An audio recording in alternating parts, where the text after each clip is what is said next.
In December of 2015, I ate a cake pop. And it's memorable not because it was a particularly delicious cake pop or really there was anything remarkable about it at all. It's memorable because of what happened immediately afterward.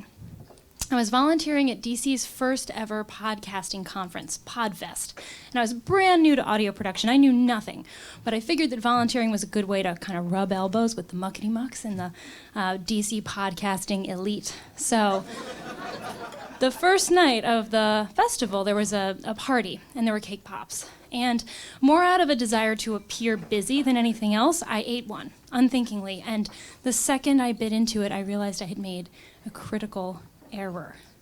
Because I grew up in a family that ate grape nuts, the most austere breakfast cereal in the world. And the only time I was allowed to have honey on my grape nuts was on my birthday. The closest thing my brothers and I got to fruit by the foot were these organic fruit leathers that actually kind of had the texture of shoe leather and kind of gave too literal a meaning to fruit by the foot.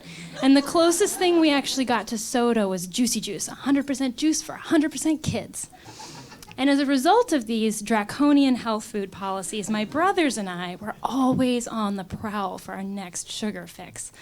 And in the summers, this meant going door to door to the neighbors' houses to eat their popsicles when they weren't home. Because nobody locked their doors in East Blue Hill, Maine. One afternoon after a successful raid on the Milliken's freezer, we came home with purple and blue lips, and we were caught. And I'd like to say that as an adult, I have come to terms that I've conquered this sugar addiction, but it's not true. And like the public schools I went to, I've come to realize that abstinence only is really the only policy for me. But here at this event, in the haze of social anxiety, I'd eaten this cake pop, and it was too late. I immediately start scanning the table for the next sugary thing I can eat, and my eye lands on this this jar of balls. They look like malt balls, like Whoppers, like dark chocolate and white chocolate, black and white. And I really want one, but the lid is closed and no one is making any moves to open it.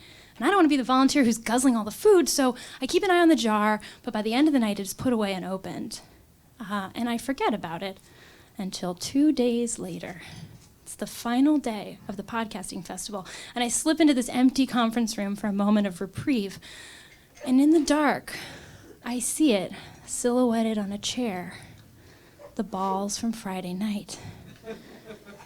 I go over and I pick up this jar, and shielding it with my body, I go to the far corner of the room. I don't know why I did this. I mean, I couldn't have looked creepier if I tried, but I go over and I get this rush unscrewing the jar, remembering all the chocolate eating I did furtively in closets around my family home, and I pull out this dark ball.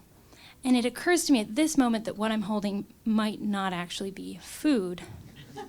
So I lick it. The results are inconclusive. It is sweet and it's hard, not unlike a candy shell, but also not unlike a marble that has rolled in old apple juice.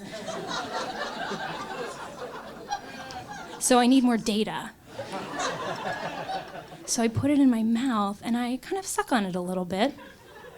And nothing happens. It doesn't get softer, it doesn't get more flavorful, it just gets slobbery. And I am presented with a dilemma, standing alone in this room in the dark with this ball in my mouth.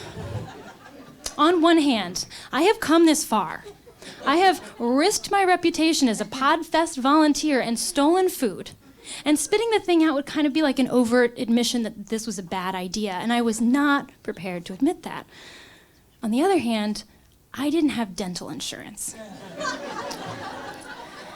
And I had broken a tooth chewing ice a couple years ago, so I knew that the stakes were high, but I could just imagine cracking through that candy shell and holding my tongue against that sea sponge-like malt matrix of the inside of the Whopper and feeling the sugar crystals kind of melt away, and then the chocolate enrobing it get kind of soft and velvety, and so it's kind of crackly and smooth all at the same time. And I really wanted that malt ball. So I bite through.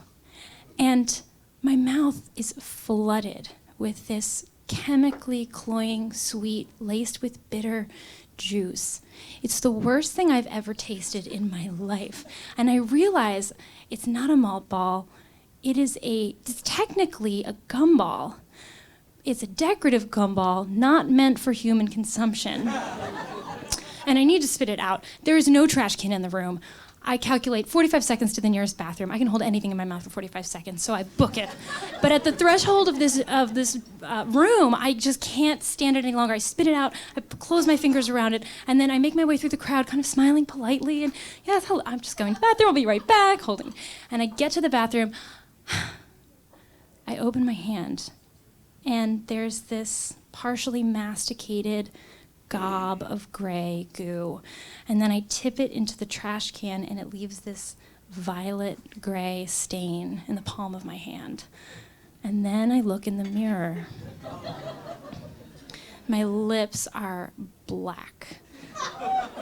My teeth are gray, and no amount of industrial hand soap and paper towels can get rid of it.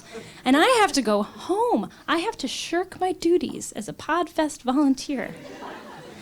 And as I gather my bag and exit the conference center, all I can think about is my mother's expression that night we came home with purple lips. And I know that she would be disappointed, but I also know that the next time I see something that looks delicious that no one else is trying to eat, I will probably still try to eat it. All right, give it up for Lizzie Peabody.